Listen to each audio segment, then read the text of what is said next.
So why don't we talk champ of the week here? And I think we both have a little bit to say about this one because you told me that you got some details. This is how do we pronounce NAMI? I always NAMI? say NAMI. I always say it NAMI? with the soft A from the It's NAMI. Midwest. NAMI, The National National Alliance for the Alliance Mental on Illness. Mental Illness. Correct. So let me run down a little bit of the data that I found online.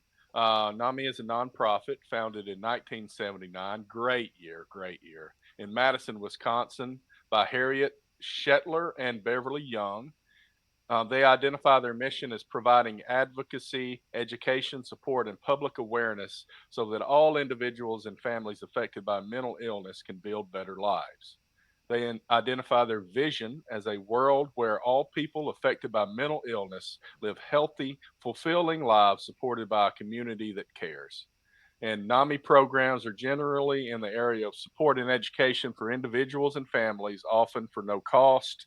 The programs are set up through the local NAMI affiliate organizations, with different programs varying in their targeted audience. So, a great organization spread out wide across the country here, um, affiliate organizations in different areas to make things happen for families that need this. And that's our champ of the week. So I'll give a little background as to why I popped on. For those of you who don't know, May is Mental Health Awareness Month. Um, so just remember, it's okay to be not okay. You matter, and people are there for you, and people care and love you. It's something very important and deeply important to me personally. For those of you who know, I have been a lifelong volunteer, person of service, whatever you want to call it. But mental health is near and dear to my heart. I am a mental health first aider. I have been trained. I'm also the global chair for my company's large um, disabled network, employee resource group, for where we support employees with disabilities, their caregivers, and allies as well.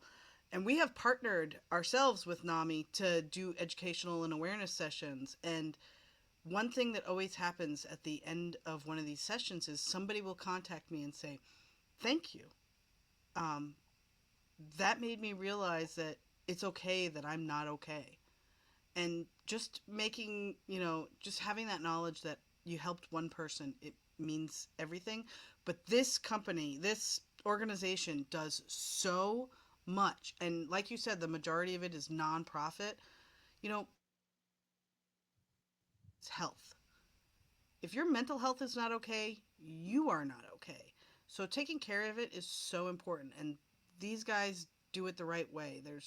Um, there's no judgment. If you ever need to talk to somebody, their website, I believe, has all that information. It's just a fabulous, fabulous, fabulous organization. That's it. Thank you. Welcome. Yeah, what prompted this for me, obviously, as Allison stated, is it was National Mental Illness Awareness Month in May. But I forget his name, but that golfer killed himself at 30 years old. Mm-hmm. And it's okay to not be okay. Mm-hmm. It's not okay to think that that's the only thing you have left to do. There are people that we deal with every day that you have no idea the struggle that they face to even get out of bed. The depression, the anxiety, the previous past events, whatever. Um, Mental illness runs rampant in my family. So much so that my grandmother, same grandmother I've talked about previously, who ran Jimmy Carter's campaign in the state of Iowa, was the president of the National Alliance for the Mentally Ill for over 15 years in the state of Iowa. And her son was schizophrenic. My mother had clinical depression. Two of her other children probably had some sorts of mental illness. So it's not, this is cancer, this is heart disease, this is all of the things that kill people. You know somebody who struggles with mental illness of some kind. You may not realize it, but you know. The same as when that person unfortunately either has a heart attack and dies or has a heart attack and has to. You know somebody with heart disease. You know somebody who's battled cancer. You know somebody who faces those common issues. This is not any different. the thing that's great about 2024, even if I make fun of snowflake culture at times, is it is okay to talk about not being okay. And when I call it snowflake culture, what I mean is that people are just offended by everything. I don't mean taking true mental illness issues seriously. So I think NAMI's a great group. I've donated to it personally. I've worked picnics in the past, even as a young kid, with my grandmother when she was still alive. It was something very near and dear to her. And like I said, knowing what it was, and then unfortunately reading that a 30-year-old man who was a professional athlete killed himself, felt like this could be something we need to make people just more aware of, that there are people that care, they are trained, they are an organization, they will take care of you or do what they can to help you take care of you. That might be the better way to say it.